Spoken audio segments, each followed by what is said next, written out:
ለኛ ሀብታምም ደሃም ዜጋ ነው። የጠየቅነው ጥያቄ በሙሉ ከአንድ ጥያቄ በስተቀር ሙሉ ምላሽ አግኝቷል። አንደኛው ጥያቄ ሼህ አላሙዲን መሐመድ አላሙዲንን ማምጣት ነበር። እሳቸውን በሚመለከት ከክራውን ፕሪንሱ ጋር 100% ተግባብተናል። ትውልደ ኢትዮጵያዊ የሳውዲው ቢሊዮነር ሼክ መሐመድ ሁሴን አላሙዲንን የማያውቋቸው ኢትዮጵያ የለም ማለት ይቻላል። እንደውም ያለው ሰው አላሙዲን ያጣ ሰው ደግሞ አጣሙዲን እስከመባልም ተደርሷል። ብዙዎች በልጅነታችሁ ምን መሆን ትፈልጋላችሁ ሲባሉም የተኮለታተፉ አላሙዲንን ይሉም ነበር። አንዴም አንድ የታክሲ ሾፌር ታክሲውን እያሽከረከረ በሸራተን በኩል ሲያልፍ እንዳጋጣሚ ታክሲው ሸራተን በር ላይ ተበላሽታ ትቆምበታለች። ታዲያ በመኪና የተማረረው የታክሲ ሾፌር ከመኪና ወርዶ አሁን ሼውን ባገኛቸው ግፉልኝ ነው ወይስ ግዙልኝ ነው ምላቸው ብሎም ቀልዶ አልፏል። ሙሉ ስማቸው ሼክ መሐመድ ሁሴን አሊ አላሙዲ ነው። በእናታቸው ኢትዮጵያዊ በአባታቸው የመናይ ናቸው። የትውልድ ቦታቸውም ከቆንጆቹ መፍለቂያ ኢትዮጵያዊቷ ደሴ ነው። የተወለዱት እንደ አውሮፓውያን አቆጣጠር በ1946 ዓመተ ምህረት ነው። ትውልድና እድገታቸው እንደሌላ ኢትዮጵያዊ ሲሆን ከወንድምና እህታቸው ጋር በመሆን እናታቸው በኢትዮጵያ ደሴ ከተማ አካባቢ ያሳደጓቸው። አባታቸው ብዙውን ጊዜ በመካከለኛው ምስራቅ የመን ነበር የሚኖሩት። ሼህ መሐመድ ሁሴን አሊ አላሙዲ ምንም እንኳን እናታቸው ቢያሳድጉትም በትምህርት ግን ጎበዝ ተማሪ እንደነበሩ ይነገርላቸዋል። የአንደኛና ሁለተኛ ደረጃ ትምህርታቸውን በኢትዮጵያ ተምረዋል። ከዚያም በወጣትነት እድሜያቸው እንደ አውሮፓውያን አቆጣጠር በ1960 ማለትም በ26 ዓመታቸው ወደ አባቱና ዘመድ አዝማዶቹ ሀገር ሳውዲ አረቢያ በመሄድ የቢዝነሱን ዓለም ተቀላቅለዋል። በአረብ ሀገር ቆይታቸውም ለአረቦች የደም ስር በሆነው የነዳጅ ማዕድን ስራ ላይ ተሰማርተው መስራት ጀመሩ። በአጭር ጊዜ ውስጥም ከተለያዩ ካምፓኒዎች ጋር በመስራት የሀብታቸው ምንጭ ከነዳጁ ጋር አብሮ ማውጣቱን ተያያዙት። ለ10 ዓመታት በነዳጅ ማውጣት ስራ ላይ ከቆዩ በኋላ በሳውዲ አረቢያ ሪያድ ውስጥ በስራ አጋጣሚ ከተዋወቁት ስዊድናዊ ባለሀብት ሊዮናርድ ቪክስትሮም ጋር የጠበቀ ግንኙነት በመመስረት ወደ አውሮፓ ስዊድን በማቅናት የተለያዩ ቢዝነሶች መስራት ጀመሩ። በአውሮፓም ከሊዮናርድ ቪክስትሮም ጋር በጋራ በመሆን ስኬታማ ስራዎችን ሰሩ። በአውሮፓ ቆይታቸውም የሚድሮክን ብራንድ በ1996 ለመጀመሪያ ጊዜ መሰረቱ። ከዛም በሳውዲ አረቢያ በመቀጠልም በኢትዮጵያ መሰረቱ። በ1993 ዓመተ ምህረት ወደ ትውልድ ሀገራቸው ኢትዮጵያ በመምጣት በዛን ጊዜ ስልጣን ላይ ከነበረው መንግስት ጋር በነበራቸው ጥብቅ ግንኙነት በተለይም በማዕድን ማውጣት፣ ኮንስትራክሽን እና በእርሻ ስራዎች ላይ በማተኮር ኢንቨስት ማድረግ ጀመሩ። ሼህ አላሙዲንን ከ50 ሺህ በላይ ሰራተኞችን በ3 አህጉራት በአጠቃላይ ቢዝነሳቸው ላይ ያስተዳድራሉ። ታዲያ ቢዝነሳቸው ከቀን በቀን የጨመረው አላሙዲን በ1996 ዓመተ ምህረት ለመጀመሪያ ጊዜ በዓለማችን የሀብታሞች መዛግብት ፎርብስ ማጋዚን ቶፕ 100 ላይ ስማቸው ማስፈር ቻሉ። እሳቸው እንደሚሉትም ለዚህ ሁሉ ሀብት ሚስጥር ሀቀኛና እውነተኛ መሆን፣ ጎበዝ ሰራተኛ መሆንና እኔ ብቻ ከማለት ለኛ የሚል ዓላማ መኖሩ ነው ይላሉ። የሚገርመው አላሙዲን ከዓለማችን ቢሊዮነሮች ከአረብ ካሉት በስተቀር አንዳቸውም አያውቋቸው። ነገር ግን በ2017 ያልታሰበ ትልቅ ዱብዳ ቢሊዮነሩ ገጠማቸው። በሳውዲው አልጋ ወራሽ መሐመድ ቢን ሰልማን በሙስናና ግብር ማጭበርበር ወንጀል ተከሰው ለ14 ወራት በሳውዲ ለእስር ተዳረጉ። ሼኩ ከዛ ቀን ጀምረው በሚዲያ ታይቶ አይታወቅም። ትልቁ ዳቦ ሊጥ ሆነ። ለዛሬም ታዲያ ስለ ሼህ መሐመድ ሁሴን አላሙዲን ላያውቋቸው ይችላሉ ብለን ያሰብናቸውን 5 ነገሮች ይዘንላችሁ ቀርበናል። ለቻናላችን አዲስ ከሆኑ ሰብስክራይብ በማድረግና የደወል ምልክቷን ኦን በማድረግ ቤተሰብ ይሁኑ። እስከ ፕሮግራማችን ፍጻሜ አብራችሁን ቆዩ። ይህ ታማኝ ሚዲያ ነው።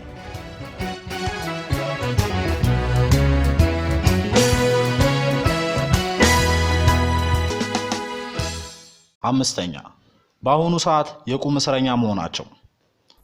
ጊዜው መናገር ቢቸገርም በቅርብ ጊዜ ውስጥ ወደ ሀገራቸው እንደሚመለሱ እርግጠኛ ሆኜ እናገራለሁ። በቀን ውስጥ ከ4-5 ሰዓት ብቻ በቅልፍ ያሳልፋሉ። ከሀገር ውስጥ እግር ኳስ የቅዱስ ጊዮርጊስ፣ ከአውሮፓ የለንደኑን አርሰናል ደጋፊ ናቸው። ሼሁ አርሰናልን ገዝተው የኢትዮጵያን አየር መንገድ አርማ ደረታቸው ላይ ተለጥፎ ማየት ደስታቸው ቢሆንም በሀገር ውስጥ የጀመሯቸው ቢዝነሶች በተለይም በግብርናው መስክ ላይ ትላልቅ የእርሻ ስራዎች ላይ በመሰማራት ኢትዮጵያን ማሳደግ ግን የመጀመሪያ ምርጫቸው እንደሆነ ተናግረው ነበር። ነገር ግን ድንገት ባጋጠማቸው የዱብዳ እስር ሳይሆን ቀረ። ሼክ አላሙዲን አሁን ያሉበት ሁኔታ እንደሚያሳዝን ከቅርብ ታማኝ ምንጮች የተገኘው መረጃ ያመላክታል። ሼኩ የሚያስገርመው ይሄ ሁሉ ሀብት ይቅርና በዚች ዓለም ላይ 2 ነገር ብቻ ይኑር ተብለው ተጠይቀውም ሲመልሱም በመጀመሪያ የመረጡት የኢትዮጵያ ሕዝብ ሰላምና ጤንነት ሲሆን በሁለተኛ ደግሞ ከሕዝቤ ጋር በሰላም መኖር ነው የምፈልገው በማለት ለኢትዮጵያ ያላቸውን ፍቅር ተናግረዋል። ሼክ አላሙዲ ከነበራቸው 10 ቢሊዮን ዶላር ሀብት በሳውዲ ፋሺስት ውሳኔ 8 ቢሊዮን 800 ሚሊዮን 8.8 ቢሊዮን ሲወሰድባቸው የቀራቸው 1.2 ቢሊዮን ብቻ መሆኑን ምንጮች አስታውቀዋል። የሚያስገርመው ደግሞ የሳውዲ ፍርድ ቤት ያቀረበባቸው ክስ በኢትዮጵያ በሙስና መሬት በመውረር ያለ አግባብ ሀብት በመበልጸግ የሚል ሲሆን ክሱን አስገራሚ የሚያደርገው በኢትዮጵያ ተፈጸመ ስለተባለው ሙስና መጠየቅ ካለበት የኢትዮጵያ መንግስትና በአገሪቱ የፍትህ አካል መሆን ሲገባው በአምባገነኑ ልዑል ፍርድ ቤት መቅረቡ አስገራሚ ያደርጓል ይላል ምንጮቹ። አላሙዲ ከእስር ቢወጡም ከሳውዲ እንዲያወጡ የቁም እስረኛ ተደርገዋል። ሞራላቸው በመነካቱ አሁን ያለበት ሁኔታ አሳዛኝና ቀስም ሰባሪ ነው። ስለ ባለ ሀብቱ የሚጠይቅም ሆነ የሚያነሳ ባለመኖሩ ይበልጥ ያሳዝናል የሚሉት እነዚህ ወገኖች ጠቅላይ ሚኒስትር አብይ አህመድ ወደ ሳውዲ ባቀኑበት ወቅት ለሳውዲ ንጉስ ካቀረቧቸው 10 ጉዳዮች 9ኙ እንደተቀበሉትና አንዱን የቀረውን የሽሙ ጉዳይ ትንሽ ጊዜ ይፈልጋል ማለታቸው ይታወሳል። አሁን ግን ከተፈቱም በኋላ ለምን ወደ ኢትዮጵያ መምጣት እንዳልቻሉና ጀምረውት ለምን ዝም እንዳሉና ይመጣሉ ብለው ተናግረው አሁንም የቁም እስረኛ የሆኑበት እንቆቅልሹ ምንድነው ሲሉ ብዙዎች ይጠይቃሉ። ሼክ አላሙዲ በአሁኑ ሰዓት ገጽታቸው ጠቁሮ ክፉኛ የመጎሳቆል ሁኔታ ውስጥ ሆነው በሳውዲ ይገኛሉ።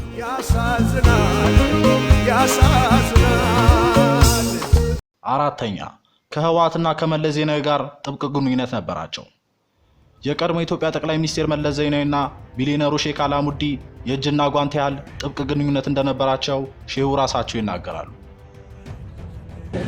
አንደኛ አገሪቱ ታላቅ መሪ ያጣቸው እንደ መሪ፣ እንደ አለቃ፣ እንደ ጓደኛ፣ እንደ መካሪ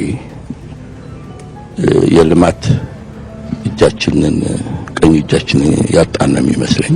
ሼሁ አላሙዲን መለስ ዜናዊ ማረፉን በሰሙበት ወቅትም ቀኝ እጃቸውን እንዳጡት እንባ እየተናነቃቸው ተናግረዋል። ታዲያ የሼሁ ከመንግስት ጋር ባለው ጥብቅ ግንኙነት ብዙዎችን የሚያነጋግርና እንደ ጠላት መቁጠር አይነት ስሜቶች ይንጸባረቁ ነበር። ሼሁ በኢትዮጵያ ቁጥር 1 ሀብታም ናቸው፣ መንግስት ደግሞ የሀገሪቱ መሪ። በእርግጥ መለስ ዜናዊ ያጠፋቸው ከባባድ ስህተቶች ቢኖሩም የሀገሪቱ ቁጥር 1 ሀብታም ግን እንደ ጓደኛም በመሆን የተለያዩ ድጋፎችን አድርገውላቸው ይሆናል። ታዲያ ይህን ግጥም ተገጥሞላቸው ነበር። ስጋውን እንደ ጫት እያላመጡት ይህን እንደናሰው ይህን አዛውንት መንግስት ሆናል ብለው የሚያሙት በገዛ ገንዘቡ ባፈራው ንብረት ምን እንዲሰራ ነው የሚፈልጉት? ከመንግስት ይጣላ ሀብቱን ይውረሱት፣ እንደ ወንጀለኛ ከሀገር ያባሩት፣ ይግባ ወይ በረሃ ጫካ ይሸፍት፣ ታጥቆ ተደራጅቶ ወደ ጦርነት በየቦታው ጥሎት ይህን ሁሉ ሀብት ይህንን ነው ወይ ለሱ የምትመኙት? መጥፎ ሆኖ ነው ወይ ከገዢ መስማማት? ባለስልጣን ናቸው ባለ ሰራዊት ደህና አድርጎ ያውቃል እንደሚጎዱት። ታይቷቸው ከሆነ ይህን ደስተት ከሱ ቦታ እናንተ ሆናችሁ ይዩት። ወይ ታመሰግኑት ወይ ታነውሩት። ከሁለት አንዱ ቃል መባል አለበት። እኛ ጠየቅናችሁ መልሱን መልሱት። በአሁኑ ሰዓት በሳውዲ የሚገኙት ቢሊዮነር ታዲያ አሁን ስልጣን ላይ ያለው ጠቅላይ ሚኒስትር አብይ አህመድ ወደ ስልጣን ከመምጣቱ በፊት ነበር ለእስር የተዳረጉት። ታዲያ ጠቅላይ ሚኒስትር አብይ አህመድ ምንም እንኳን ሳውዲ ድረስ በመሄድ ለማስፈታት ቢሞክሩም እስካሁን ግን ሼክ አላሙዲን ወደ ትውልድ ሀገራቸው መግባት አልቻሉም። ሆኖም እርሳቸው በእስር በነበሩበት ወቅት አሁን ስልጣኑን የያዘው የአብይ መንግስት ሼሁ በአዲስ አበባ አንዳንድ ቦታዎች ለኢንቨስትመንት አጥረው ያስቀመጧቸውን አንዳንድ ቦታዎች በምክትል ከንቲባው ታከለ ኡማ ውሳኔ መሰረት ለመንግስት ገቢ እንዲሆኑ ተወስኖባቸዋል። ታዲያ ይህ ውሳኔ ሼሁን ትንሽ ሳያበሳጫቸው እንዳልቀረ ይወራል። ሶስተኛ፣ ሙዚቃና ውዝዋዜ እንደሚወዱና ብዙ አርቲስቶች ጠርተው ማዘፈናቸው። ቢሊዮነሩ ከቢዝነስ ሌላ የሚያዝናናቸውና የሚያስደስታቸው ነገር ቢኖር ሙዚቃ ነው። በተለይ የአማርኛ ሙዚቃ መስማት ያስደስታቸዋል። በፕሌን ሲበሩ፣ በቤታቸው ሲያርፉ የአማርኛ ሙዚቃዎች ያዳምጣሉ። ሼሁ ብዙ አርቲስቶችን ረድተዋል። ከሀገራችን ሙዚቀኞች የጥላሁን ገሰሰ አድናቂ ናቸው። በተለይም ኧረ እባካችሁ ስራ ልስራበት የሚለው ሙዚቃም በጣም ይወዱታል።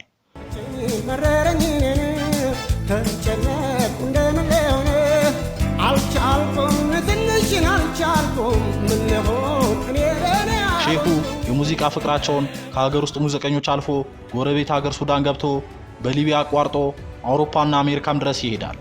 ታዲያ ቢሊዮነሩ ዝነኛ ዓለም አቀፍ አርቲስቶችን ኢትዮጵያ ድረስ አስመጥተው አዘፍነዋል። ሼሁ ጠርቶት ያልዘፈነ ኢትዮጵያ የለም ማለት ይቻላል። እስከዛሬም በሼሁ ጥሪ ቀርቦለት ሳይዘፍን የቀረው ብቸኛ ኢትዮጵያዊ ቴዎድሮስ ካሳሁን ወይም ቴዲ አፍሮ ብቻ ነው። ከኤፍሬም ታምሩ እስከ ቴዎድሮስ ታደሰ፣ ከፀሐይ ዮሐንስ እስከ ጥላሁን ገሰሰ፣ ከአብርሃም ገብረመድህን እስከ ነዋይ ደበበ፣ ከኃይልዬ ታደሰ እስከ ማህሙድ አህመድ፣ ከአመልማል አባተ እስከ አስቴር አወቀ፣ ኧረ ማን ይቀራል? ሼሁ ከሀገራችንም አልፈው የውጭ ታዋቂ ዘፋኞችን ከቢዮንሴ እስከ ሪያና፣ ከብላክ አይድ ፒስ እስከ ይኮን ተወዳጁን ራፐር ሉዳክሪስን ጨምሮ ሀገራችን ኢትዮጵያ ድረስ አስመጥተው አዘፍኗል። በተለይም እነዚህም በዓለም ታዋቂና ዝነኛ የሆኑትን ሙዚቀኞች ኢትዮጵያ ድረስ በማስመጣት ሀገራችንን በዓለም ማስተዋወቅ ችሏል። ታዲያ ሼሁ አዲስ ዓመትን ለረጅም ጊዜያት የመጀመሪያው ባለ 5 ኮከብ ሆቴል በሆነው ቤታቸው ሸራተን አዲስ ሆቴል ከዛም በሙሉ ወጪ ባስገነቡት ሰፊ ሚሊኒየም አዳራሽ ሲያከብሩና በዓሉን ሲያደምቁ ቆይተዋል።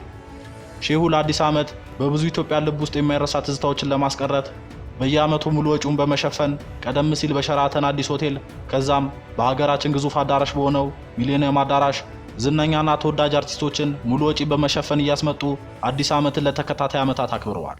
ከማይረሳው ትዝታም ልክ የዘመን መለወጫው ሰዓት ደርሶ ሰዓቱ ከሌሊቱ 6 ሰዓት ሲሆንም ደማቅ የሆኑ ሮኬቶችንና ርችቶችን እያፈነዱ የአዲስ አበባን ሰማይ በብርሃን ያንቦገቦጉት ነበር። ሼሁ በዚህም በዓሎቹን ደመቅመቅ ብሎ እንዲያልፉና በብዙዎች የማይረሳ ትዝታዎች እንዲያልፉ ትልቅ ሚና ተጫውተዋል። ታዲያ ቢሊየነሩ ሼህ አላሙዲን ትንሽ ቀመስመስ አድርገው ሞቅ ሲላቸው ከተነሱበት በመነሳት በቪአይፒ መቀመጫቸው አካባቢ መወዛወዝ ይቀናቸዋል። አንዳንዴ ሞቅተው ከፍ ብሎ ስሜታቸው መቆጣጠር ሲያቅታቸው ደንደን ያለውን ሰውነታቸውን እያንቀሳቀሱ መድረክ ላይ ወጥተው ያስነኩበትም ጊዜ ብዙ ነው።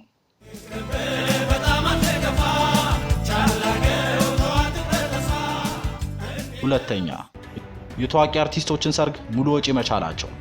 ከልማት ባሻገር በቅርብ ስራ ከሚያገኛቸው ጀምሮ በማናቸውም መንገድ ለወገን ችግር የሚጨነቁ ዜጎች በጋራ እድገት እንዲሰሩ እድሎችን የሚያመቻቹ ንጹህ ልብ ያላቸው ሀገራቸውን የሚወዱ እውነተኛ የኢትዮጵያ ልጅ ናቸው። ሼህ አላሙዲን ተማሪዎችን ወደ ውጭ ሀገር ለትምህርት ይልካሉ። ተመልሰው ሀገራቸውን እንዲያገለግሉ ቃል እያስገቡ አስተምረዋል። በቅርብ ለሚያገኟቸው ወጣቶች ሁሉ የተስፋ ፋና ሆኖላቸዋል።